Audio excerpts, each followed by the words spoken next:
Para hablar también de este asunto y conocer más en detalle estas propuestas del Gobierno, tenemos con nosotros al economista Daniel Lacalle. Hola Daniel, ¿qué tal? ¿Cómo estás?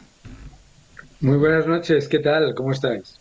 Pues encantada de tenerte con nosotros un día más, con muchas propuestas que tenemos que comentar que ha hecho el presidente en las últimas horas. La principal o la más comentada es ese aval público, el 20%, de hablar públicamente del 20% de la compra de vivienda para jóvenes y para familias con menores, ¿no? Es verdad que teniendo en cuenta el problema tan grave, ¿no?, que atraviesa nuestro país en este sentido, el acceso a la vivienda, sobre todo también para los jóvenes, pues claro, una medida de este tipo suena bien, ¿no? Pero ¿qué hay en ella de real y cuánto es de positiva o no realmente? Bueno, de real hay muy poco, porque si ves lo que se promete, promete un 20% de aval, pero no a la hipoteca, sino a la entrada a rentas de menos de 37.500 euros. Es decir, él está diciendo que le va a avalar un 20% de la entrada a gente que probablemente no tenga acceso a una hipoteca aunque le des el aval. Entonces, en realidad es una medida, es una medida que copia de lo que ha implementado el Partido Popular en otras comunidades autónomas, pero ojo, no copia lo que ha hecho el Partido Popular. En Murcia, por ejemplo, se avala el 100%. En Castilla y León en realidad es un aval que sí va orientado a las personas que tienen una dificultad pequeña para llegar, ¿no?, a a que se le pueda conceder una hipoteca. En cualquier caso, pues lo pongamos como lo pongamos, es una medida que se le ocurre al gobierno copiar al Partido Popular, que se implementó antes en el Reino Unido y que desde luego pues tiene muy poco efecto y desde luego ningún efecto desde el punto de vista de lo que ellos están diciendo, de que ellos ponen la vivienda como el quinto pilar básico de la, del estado de bienestar, por una sencilla razón. No están haciendo absolutamente nada en poner suelo, ¿no?, disponible para que haya más viviendas, que es el problema de España. Al gobierno le ha saltado en la cara la ley de la vivienda. Todo el mundo se ha dado cuenta de que es una ley que ampara la ocupación, que facilita la ocupación y el impago de alquileres, y por lo tanto el impacto negativo en un país de propietarios lo están intentando mitigar copiando medidas que no parezcan iguales a las que ha implementado el Partido Popular. Ya digo que no es igual, pero lo más importante, que tampoco tengan ningún efecto presupuestario real, ¿sabes? Entonces, estamos en la época de prometer, y prometer y prometer con el dinero de los demás, pero todo esto no tiene en realidad luego ningún efecto real, igual que las 180 y pico mil viviendas que ha ido acumulando en promesas desde los últimos tiempos. Fíjate que este gobierno lleva muchos años ya de legislatura y jamás ha hecho ninguna de estas propuestas. No ha hecho absolutamente nada en el tema de la vivienda, más que a final de legislatura lanzar una ley de vivienda, que es una ley profundamente intervencionista y que encima facilita la ocupación. Vale, pues el gobierno sí que saca pecho de esta propuesta. De hecho, hemos visto también hoy el diario El País decía que el Ejecutivo garantiza que va a beneficiar a 50.000 personas. Entiendo que no te crees Bueno, este dato, ¿no, Daniel? pues ya está, ¿eh? A 50.000 personas, por favor. O sea, primero habrán inflado las... Perdón, no lo había leído. Perdón. Pues sí, lo lleva, mira, lo lleva el diario El País, aquí ahora mismo, lo tengo aquí abierto. Vamos a ver, lo tenía abierto, pero lo voy a buscar, ¿eh? Pero ahora sí, a 50.000 No, personas. no, si no lo dudo, pero es que El piénsalo por un gobierno momento. O estima sea, que el aval para comprar vivienda beneficiará a unas 50.000 personas.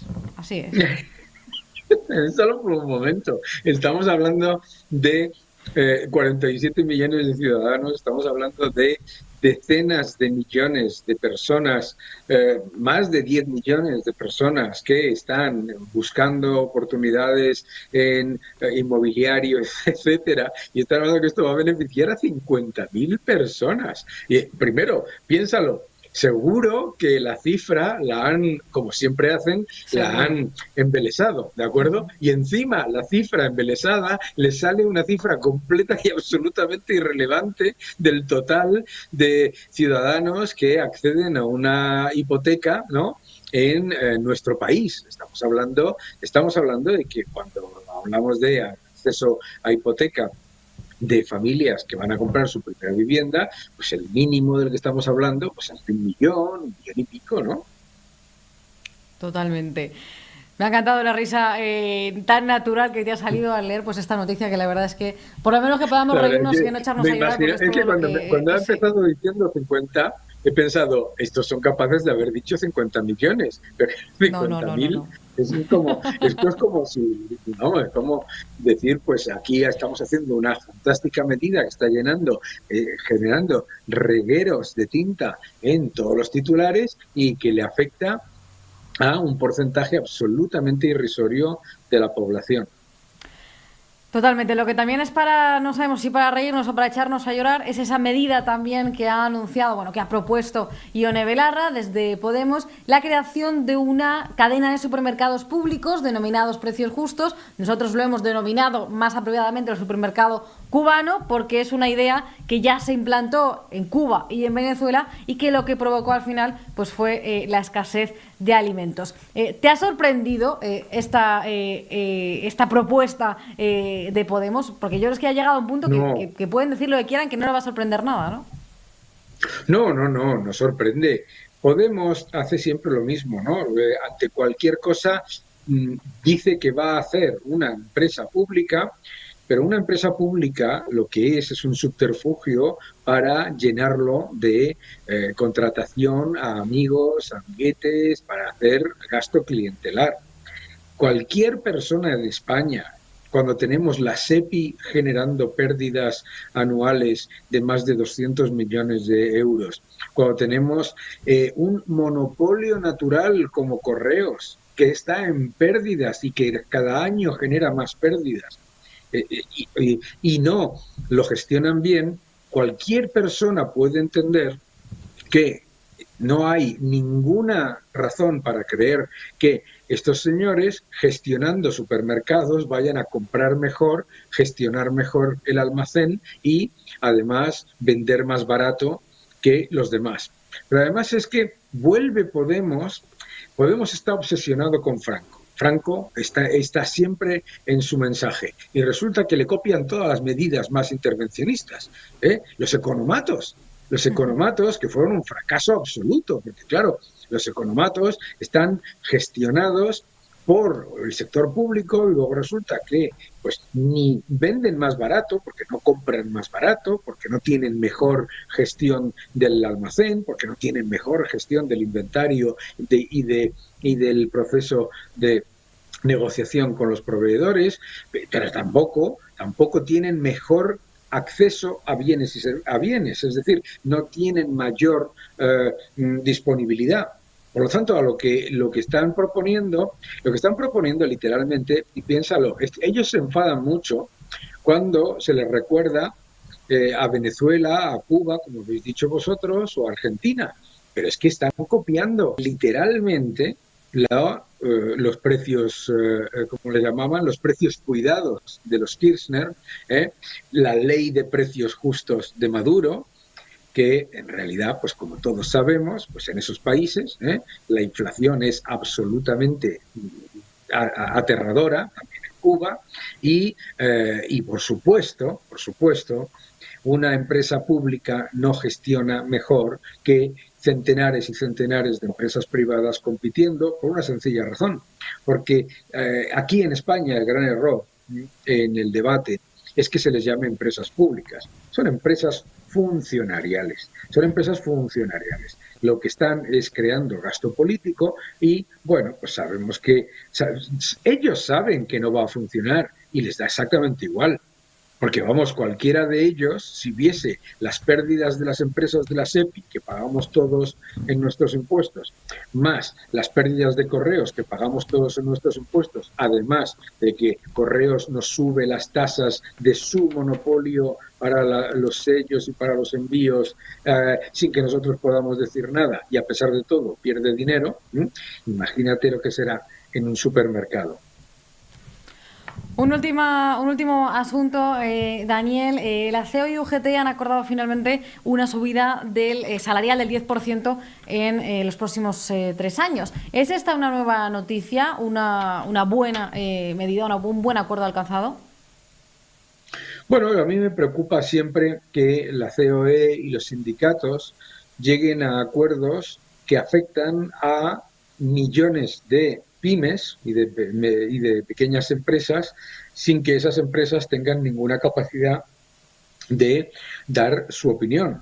La COE representa en lo que puede a las empresas, pero claro, está negociando en el otro lado con 2 sindicatos que tienen exactamente la misma opinión y que tienen exactamente la misma visión. Entonces el problema que tienes es que la voz de el tejido empresarial español, que es fundamentalmente no de pymes, sino de microempresas, las microempresas no están teniendo su parte en esta negociación. Esta negociación es relativamente positiva para las grandes empresas, sí, porque en realidad entre unos factores y otros, pues no tiene un gran impacto. Pero claro, para una pyme, y sobre todo, y vuelvo a repetir, la mayoría de las empresas en España son microempresas, para una microempresa eso es todavía más complicado. Entonces, veremos cómo funciona. A mí no me gusta la idea de que se llegue a un acuerdo a varios años cuando todavía no tenemos, por ejemplo, la evidencia de que esté mejorando la productividad. Y cuando los salarios crecen por encima de la productividad, como ocurrió a finales de 2006-2007, lo que viene después es mayor destrucción de empleo. Los salarios no tienen que estar ligados a la inflación, tienen que estar ligados a la productividad. Y la productividad en España hace muchos años que lleva estancada. Entonces, yo creo que va a tener efectos contraproducentes para muchas microempresas y creo que es un acuerdo en el que la COE de nuevo, como pasó con la reforma laboral, acepta un acuerdo de mal menor. Acepta un acuerdo de mal menor, pero es que España no está para males menores. España está en una situación en la que seguimos con la mayor tasa de paro de Europa, con la mayor tasa de paro juvenil de Europa, con la mayor tasa de paro escondido de Europa, la holgura laboral, etcétera. Entonces debemos ser extremadamente cautelosos, pero bueno, en principio, desde luego, yo creo que es un acuerdo de mal menor. Pues muchísimas gracias, Daniel Lacalle, por estar con nosotros un día más en la segunda dosis. Hasta la próxima. Muchas gracias, un fuerte abrazo.